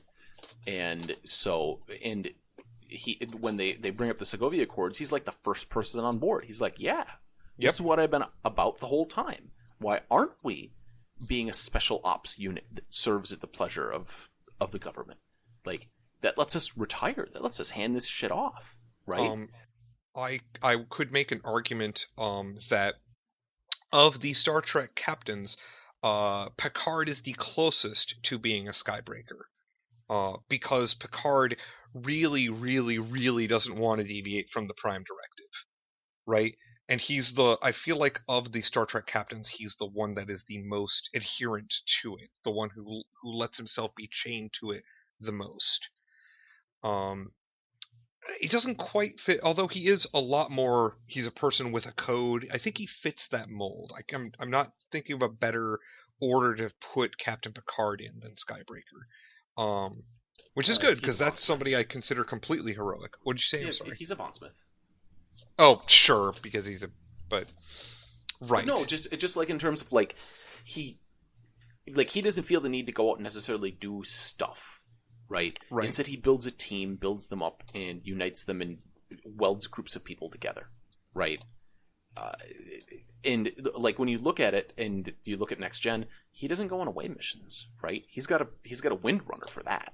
And maybe this is why when we see quote hero unquote Skybreakers, they're more like Punisher, where they have their own like code and ideology, but it's not, they're doing things because they've decided they're wrong, that this is right and this is wrong. But it's not there's a discipline there, but it's not necessarily something we agree with. Sure. Sure. Let's go talk about Windrunners. All right. Lead us in. Yeah. So Windrunners, the main protagonist of the first book, who has also been a protagonist of the second and third books, his name is Khaled, and he is a Windrunner. He swore the first ideal, the life before death ideal, actually on screen. And then he also swore the second and third ideal of the Windrunners, which are that I will protect those who cannot protect themselves, and I will protect those who I hate so long as it is right. There's a variation on that. We do see a second Windrunner swear that third ideal on screen, and his is, I will protect those I hate, even if the one I hate most is myself. That gives us a little bit of a nuance into the Windrunner mindset. And so they're all about protecting, and Rob has brought up, and I agree with him, that this is really where Tony Stark belongs. Yeah, Tony Stark he wants to put a suit of armor around the world, right? And in Iron Man 3, pretty early on in the movie, he throws his suit at Pepper Potts to catch and save her, which is while his house is blowing up. That's a Windrunner play there. you know, I got you. It's the only tool that I have to save you, and it doesn't save me, but it saves you. Mm-hmm. So, the Windrunners are very much your, I don't want to say baseline hero because that makes it sound like they're not special, and they absolutely are. But they're what I think of when I think of a superhero first and foremost, right? People like Superman, right? People who their central tenet, their mission statement to being a hero is I'm going to protect people. I'm especially going to protect people who are vulnerable to things that I am not vulnerable to, or that I can protect, right? We see Kaladin doing this with people who don't want anything to do with him at first, that he forms solidarity with out of sheer stubbornness. Kaladin's a great character too. But like we see him sort of adopt people as his own, but unlike a Bondsmith who, would focus on leading them as a team, Kaladin's focus and the Windrunner focus is about protecting. And most specifically about protecting individuals. We talked a little bit about the Else Callers and how they are more about the collective. Are the Borg Else Callers? Oh, we don't know for sure because we don't know enough about the Else Callers, but that is entirely possible. That the Borg's whole, well, it's good for the whole to assimilate, so why don't you want to do that? I don't understand. Making you better. Yeah, so the Else Callers are all about the group, and the Windrunners are more about the individual. There's a series of individuals that Kaladin tries to save and is mostly unsuccessful at, but through mostly no fault of his own. But the individual is what really sets them apart from, or protecting the individual is what sets them apart from other orders. Yeah, and it's something that is very, it's very easy to connect with that, right? We see it again in a lot of different heroes in media that their whole thing is, I decided to take on this mantle. I became whomever because I saw people getting hurt and I didn't want that to happen, and I saw that I could do something, so I started doing something. Tony Stark saw the world sort of falling apart around him, and he's like, I'm going to put on a really cool technological suit and stop it. And then, as the movies progressed, went on to do more and more until ultimately making his final sacrifice in Endgame. Final being very intentional language there. Also a very Windrunner play to put on the Infinity Gauntlet and go, nope, I know this is going to kill me, but this protects everybody else.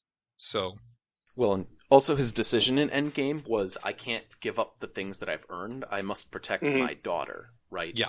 He wouldn't let them rewrite time back 5 years because he needed to protect the things that had already happened.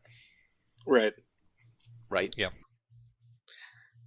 And for a portion of Age of Ultron, and this is sort of where the Windrunner ideology can develop problems.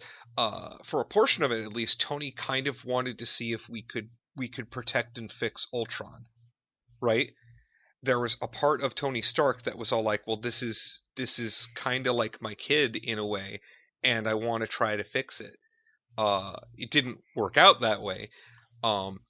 But because of that, I feel like he was, that's a case where the Windrunner ideology can cause you to not make the sort of big picture decisions that are necessary for making the greater good. Right. And I would also contend that Windrunners have the problem of sometimes they will protect you when you don't need to be protected. You can't grow if you don't get hurt, right? Mm-hmm. And so there's a lot of Windrunners. You call out Superman in this, right? In your other Windrunners, Superman in a lot of iterations is a Windrunner, but he caps what you need to grow into. If Superman's around, he protects you from everything, right? Right. You don't need to grow. You don't need to be more. You don't need to strive for more because you have Superman protecting you from the things that would hurt you.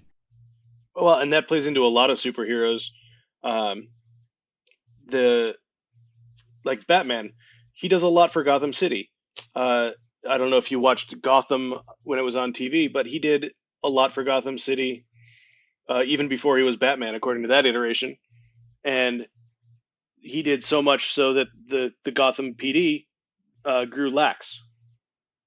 And while he was protecting Gotham, he was actively hurting their police department. Yeah. There's that wonderful line from the graphic novel Red Sun that we talked about on this podcast some number of episodes ago.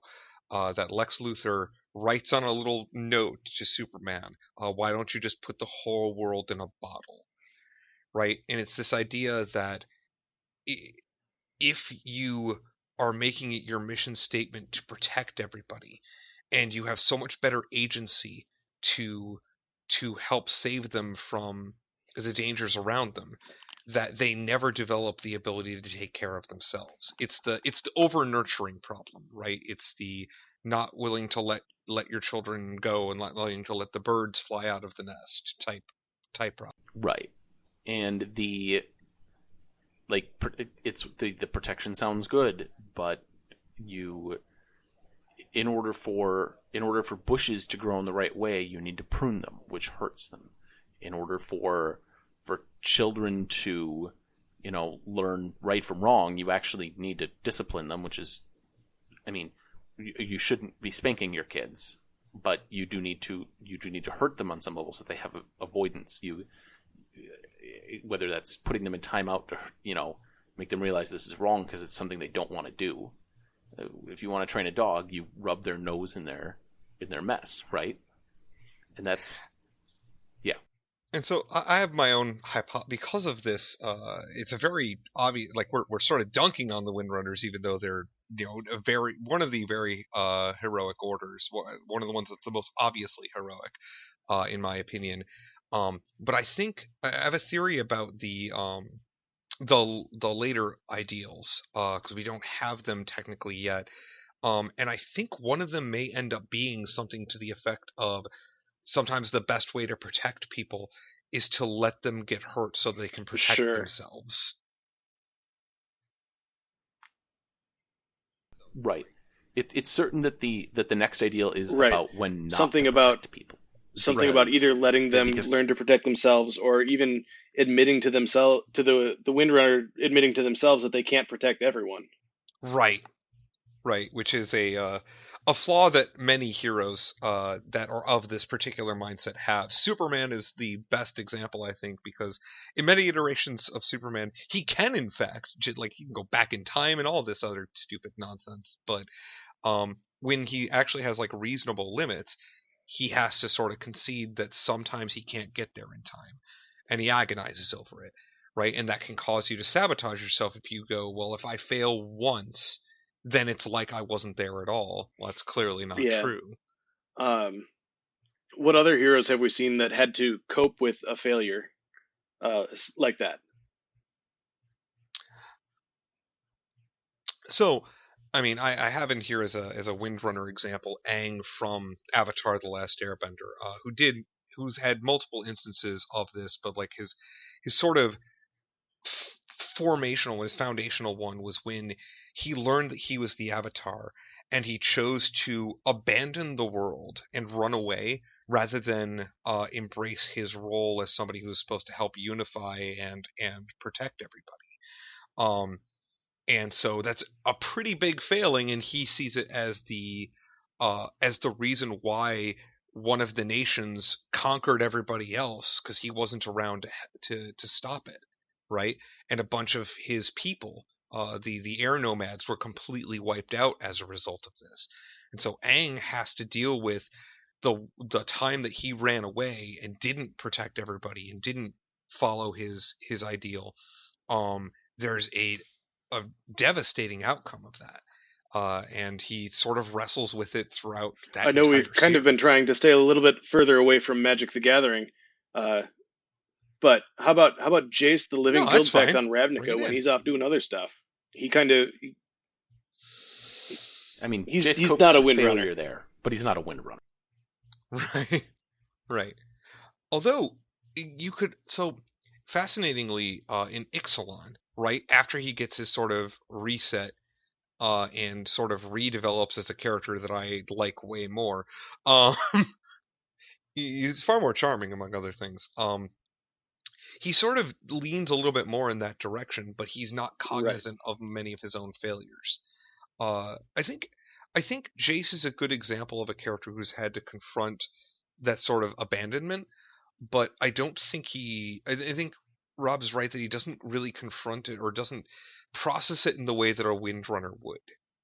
Yeah, I think that Elspeth is actually the best example, because A, she is a Windrunner, and B, she comes from Phyrexia, and so she had to abandon. She couldn't save them there. She had to leave. She didn't have the capability when she was young. And so then later she overcommits when she's trying to save everybody on Theros, which is her overcompensating for her not being able to. Elspeth goes save into her the home. sky, has a shard spear, and stabs a god. Yeah. Yep. That definitely all happens. So Magic the Gathering / Stormlight Archive, they're basically the same universe, right? Yeah. I dig it. I mean, you're not wrong. Ajani's a Bondsmith, right? Yeah, 100%. In fact, one of his cards has the name Bond or the word Bond in it. Yep. So, but that brings up an interesting thought that I hadn't had prior to getting into this.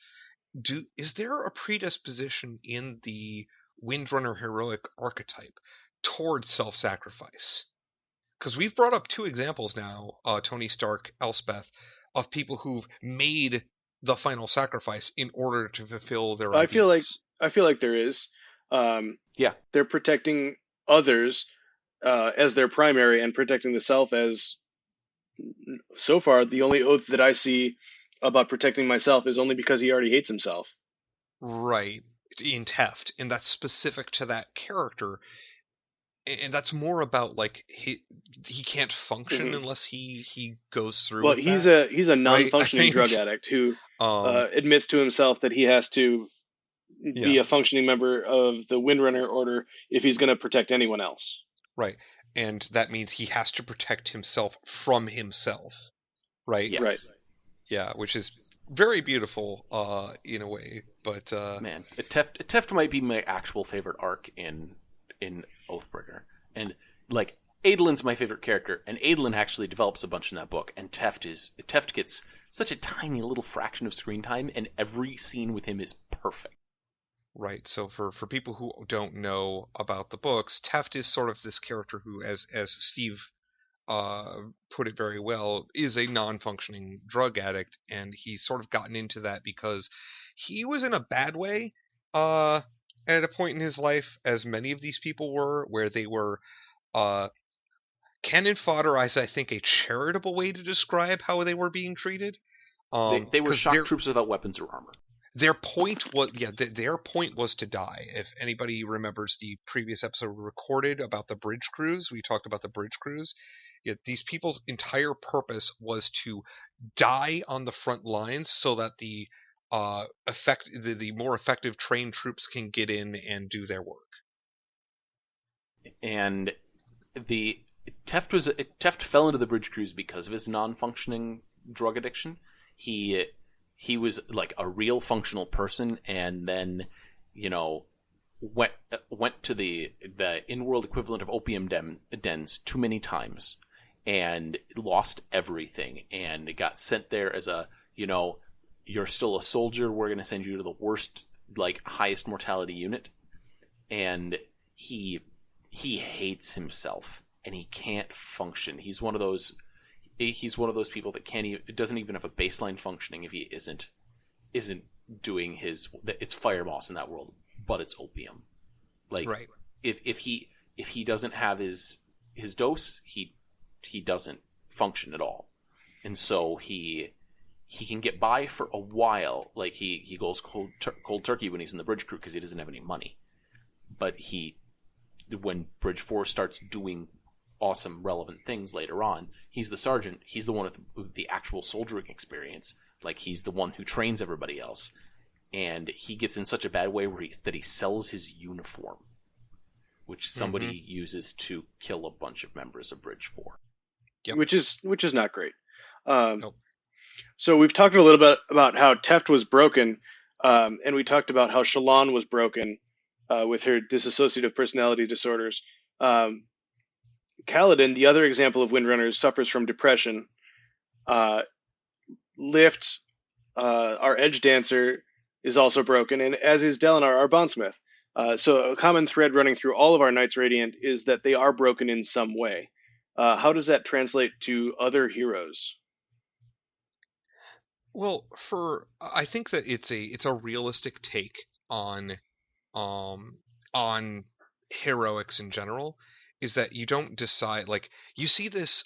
I'm trying to remember. There was a really good example of this where it was basically, you don't choose to become a hero because you're normal or because you are like a well-functioning member of society.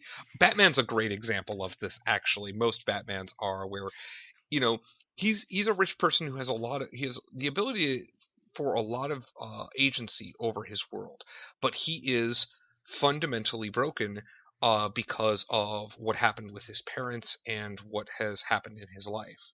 Right, and so Batman often takes on the mantle of Batman because he becomes convinced that the world he wants to see can't exist unless he does it. And in a lot of ways, I think he's a sort of a good analog to the heroes in Stormlight Archive, because his what's the word I want to use?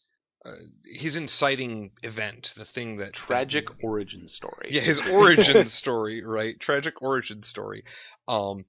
Created this person who decided the best way to solve their problems was to put on a bat suit and go fight crime in the streets. Like, right. That's, like, if you want to look at that from the like, if I was walking down the streets of Madison and saw a mugging, which would be a very rare occurrence, but whatever, saw a mugging and then saw a guy in a bat suit punching a guy out, well, first of all, I'd be all like, oh, it's Batman, but not. But like, if I hadn't seen any of this sort of thing, that's bananas, right? Like, who does that? Right. When you talk about, when you look at any superhero universe, there's only two ways to become a superhero. It's, you have a tragic origin story which screws you up enough where you go out and you decide that, you know, murdering a bunch of people to avenge your family, like you're the Punisher, is the right thing to do for some unknown reason. Or you had power randomly thrust upon you, like the X-Men, right? Right. Right. You can't decide to become a mutant in the X-Men universe. Some people get it, some people don't. The people that do kind of have it thrust upon them. But those are only two ways to become a hero in most superhero fiction. You don't get to sign up to become a Green Lantern, weirdly enough, even though they're like the one hero order where you probably could. But like, nobody gets in a waiting list to get to try out the Green Lantern ring. Instead, they go and they're like, this person is screwed up enough to be a Green Lantern. The application process has like 5 stage gate evaluations, and you fail any one of them and you have to start all over. So like, yeah, they mostly just go and recruit. Yeah. They're like Skybreakers. Yeah, and they're real bad at it. The Green Lanterns are the worst recruitment organization. All right, I have this ring and I'm dying. Go find a man who has no fear. I'm like, what the hell kind of a you're going to get a lunatic sociopath. What is wrong with you? I have problems with the Green Lanterns as an organization. Like, their oath is really good. I like oaths. Oaths are great. But man, they're really bad at, like Jon Stewart's the only sensible, sane Green Lantern, right? And Kilowog. Kilowog's really good. But yeah. Anyway. Steve, you sounded like you had something you wanted to add. No. Nope. Oh, okay. No, I was just a leading question. Ah, sure. Yeah. And I think that's an interesting thing to note, that in the world of Roshar, in the Stormlight Archives books, there is this apparent conceit, although it's never actually spelled out. I don't think Yasna might say something. Yasna or says Oid it. might say. Of course, Yasna says it to Shalon. She says we're only knights because we're broken. Right. Of course she does. So yeah. But it's also sort of other than interestingly, I think Superman, and even Superman you could argue in some ways is broken because he's a man without a home. Like, he kind of has a home, but he's never going to be one of the people that he's among, right? He's never going to be like everybody else. Right. In much the same way that the mutants aren't going to be like everybody else. And unfortunately, the mutants exist in a world, in the X-Men world, where they are feared and hated because they are different, right? Which a lot of people can identify with what that is like. And so this sort of conceit that in order to do big things and sort of go away from home and start your hero's journey, something has to break you. You can even look at Star Wars for this, right? Look at Luke Skywalker. He is flat out, no, I'm going to stay at home and be on the farm and do farm things. And then Stormtroopers just wreck his house and his family. Murder. Yep. And he's like, well, I guess like, I guess I have an origin story. I can go Obi-Wan's out and like, I'm glad you could tear yourself away. Now that everyone you know and love is dead. But that's not what he says, because Obi-Wan's very understanding. Right, but that's still the contrast, because, like, look at his dad. His dad doesn't have a tragic origin story. Anakin, like, he comes from a shitty we have no money situation. Right. But, like, realistically, Anakin just gets magically touched by the power, and I guess he is a hero, because, yeah. He got uplifted, right? He got his station rose because some magical people came along and said, you have the right thing in your blood or whatever, and that means you get to you've received your letter from Hogwarts School of Witchcraft and Wizardry, so you get to be a wizard now. Exactly. Harry Potter, like, he has both halves, right? Yes, he does have both halves. But Harry Potter's actually a great example of somebody who's broken, right? Yes. Who is then becoming a hero. Yeah, who specifically gets his powers by being broken. Because the only reason he is so stupid powerful against Voldemort is because his mother gave her life to him. Right. Plus, he's a Horcrux. Well, that too. Sure. Yes. He's got one of the Infinity Stones inside of him.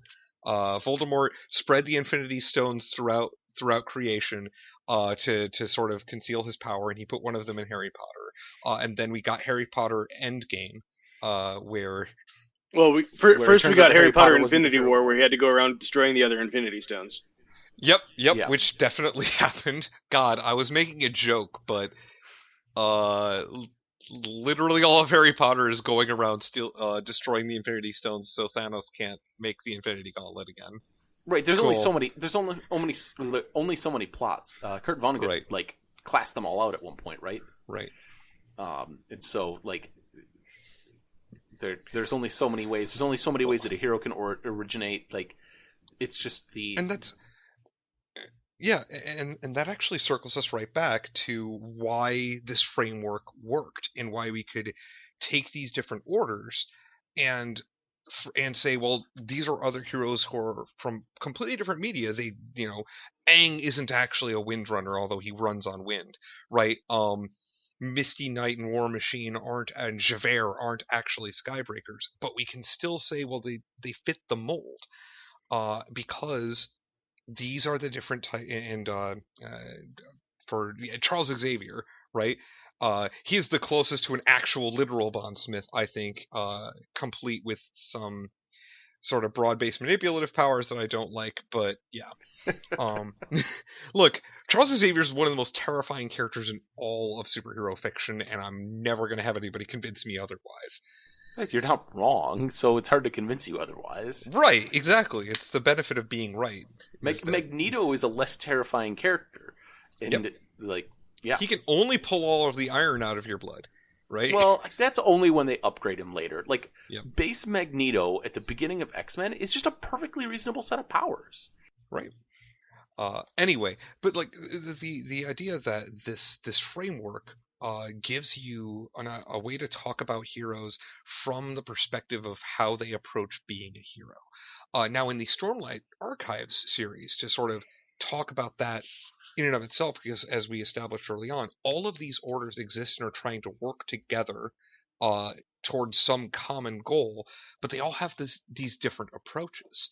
So, sort of as our last topic to talk about before we close out, because we've been talking for a while.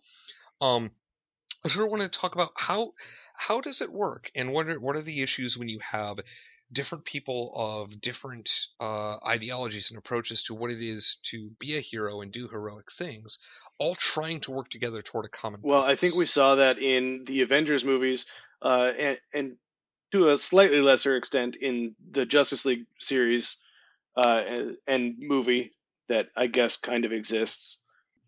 I really wish they would ever make a Justice League movie. Like, man, hopes and dreams. But we do see different heroes trying to work together as a group. And sometimes it works and sometimes it doesn't. Sometimes you end up with a Civil War situation. Right, where we have two people who just cannot, Captain America and Tony Stark, cannot agree on how to approach things, and so they fight about it. And it's not just that, it's the big thing with heroes is, in superhero things, is that they're very testosterone charged, right? They solve things by punching. Right. And so the questions become more like, who are you punching, what are you punching them, and why? And those have a variety of answers. And even if you all agree we should be punching this dude, the conflicts are about the when and the why. Right, mm-hmm. And so you end up with divergences where you have a hero that says, we should only be punching them after after they've broken a law. If they don't break any laws, we don't punch them. Versus another person goes, well, they have all the pieces that demonstrate they're planning to break a law. We should punch them now, mm-hmm. Which is a conflict, and that's the kind of conflict between heroes that brings up these situations. There's also means versus ends questions, right? Where, how good does the end have to be for the means to be horrific? Which is the core conceit in the heart of Watchmen, right? You've united the world and you've stopped us from nuclear annihilation by destroying the city of New York. How acceptable is that trade? And is Ozymandias and Dr. Manhattan, are they actually heroes at the end of the movie? They may have saved 7 billion lives at the cost of 20 million. I mean, that calculus has to be correct, right? Yeah, I'm not sure I agree with that statement. It was a sarcastic. Yep. Yeah. Yep. Well, you see that in the what do they call it? The Arrowverse too, where the Flash can't stop all the missiles, so they have to redirect one, and they can only redirect it to this other town. Do they destroy the other town at the cost of Central City? They do, but they then have to live with that. Oh, I guess that was in Arrow. Right. That wasn't actually in Flash. It was Felicity who had to do it. Yeah.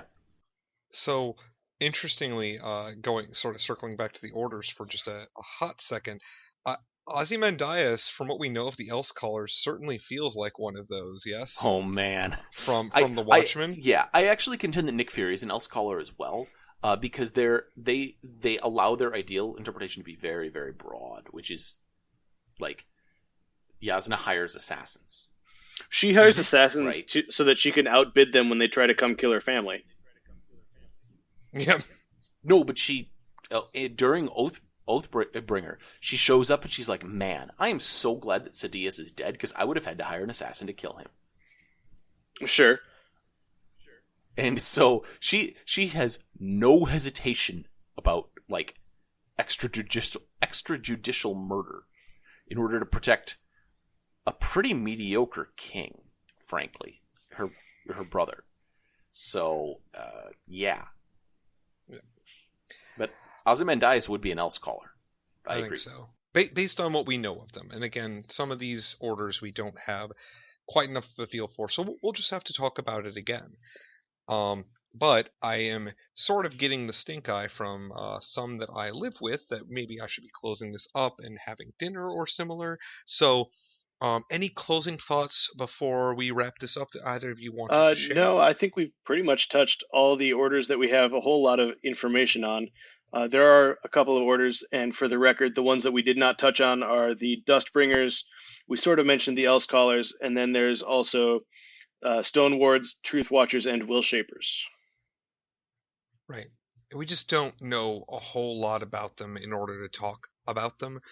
Interestingly, Dustbringers in the fiction is apparently a pejorative, and they were supposed to be called the Releasers, or were once called the Releasers, which is, again, not something that we know too much about, but it's interesting that that's the name that caught on. And when we were originally talking about this, I joked if Thanos was a Dustbringer, and you had said somebody else had mentioned that, Steve. Yeah, my wife actually said, "Is Thanos a Dustbringer?" But she said it more because he snapped and turned everyone to dust. Yes, I mean that is joke. originally why. That's originally why I had proposed it too. Which then, of course, Tony Stark ends his life as a Dustbringer, obviously, right? Clearly. Clearly. Because it's all about your actions, not about your intent, right? Journey before destination. Kidding. Well, hey, hold on. That's the opposite of Journey Before Destination. That is literally the opposite, yes. The thing that I want to comment on is just these orders. I'm pretty sure that Sanderson sat down and wrote up heroic archetypes specifically to do this, and it's fascinating to get inside his head because he's the magic systems guy. They have 10 different classes of magic. They have 10 different ways of being a hero. There's actually probably 30 different types of magic on the planet. I'm pretty sure there's got to be 3 types of magic and 10 capabilities within each, and that lets you just structure these things. And if you're looking at heroes, at any point you can just start by sitting down and figuring out a structure for how you want heroes to work, and just deconstruct other heroic archetypes, not just with this way, but with other. Just make up a list and start categorizing. It's also interesting to note that not all of the heroes in the Stormlight Archive are Knights Radiant. We have Adolin as a notable example, though he has some other interesting things going on with him. He might actually be on the path to becoming a Radiant. We don't know yet. Stay tuned for books 4 through 10. I have right now, theories about Adolin. Right. Right now, he is our Sokka / Sander. He's our mundane, to use a Monster of the Week game system reference for. So now I've lost basically every user, or every including listener. Me. But I have no idea what you're talking about. It's a role playing system. That is a hack of another role playing system. It's an Apocalypse World thing. So got it. Anyway, if nobody has anything else, I'd like to take us out. We are going to be putting a couple of links in the show notes. One is to the Coppermind. So basically, if you're interested in learning more about the Sanderson verse, well, first of all, I highly recommend actually reading the books. Starting, if you want to read about the Stormlight Archives, which includes the Knights Radiant specifically, I recommend starting with The Way of Kings. But if you're just sort of interested and want to get more information to engage with the discussion and haven't read it, you'll be able to follow that link. That'll go up with the episode, along with some of the other links that Steve and Rob will be providing me, that I'll then be providing Matthew for when this episode goes up. I do want to mention, if you're following those links, we put a spoiler warning at the beginning. Those links are 30 minutes they're about mono spoilers. So if you do intend to read the books, try to avoid the links. If you just want to engage in conversation with us, go ahead and click through. There's a whole lot of interesting information there for you. Yeah. I will see if I can have Matthew, prior to all of the links, have a big old spoiler tags. I mean, spoilers all the way down. From here on down, there be spoilers, right? So that, because I think it's important that if you want to not ruin someone's experience with engaging with media for the first time. Right. But at any rate, I would like to thank Jack Heese for the use of our intro and outro music. Thank you very much for that, Jack. We appreciate having the nice, gentle lead-in and lead-out for all of our episodes. I would like to thank all of the people who have been supporting us on Patreon. If anybody wants to get into contact with us, you can get into contact with the podcast on Twitter at Superhero Ethics, or on Facebook. You can find us under the Superhero Ethics on Facebook, and there's also a Facebook group, Superhero Ethics. If you want to tweet at me, Jacob specifically, Jacob Milicic, you can find on Twitter at BotsRPeople2. The R is the letter R, the rest are the words that I said. And you can also find me on Facebook, or you might be able to see me on other forms of social media. If people want to get into contact with you, Steve, where can they find you? I guess at my house. I don't really spend a whole lot of time. You can be a hermit. I don't really spend a whole lot of time on social media. I spend a lot of time on the road and reading books. If you want to stop by, I work for Star City Games Organized Play. I'm at very many Magic tournaments, specifically the SCG Tour. Stop by the stage, say hi to me there, I guess, would be a good place to see me. And Rob, how about you?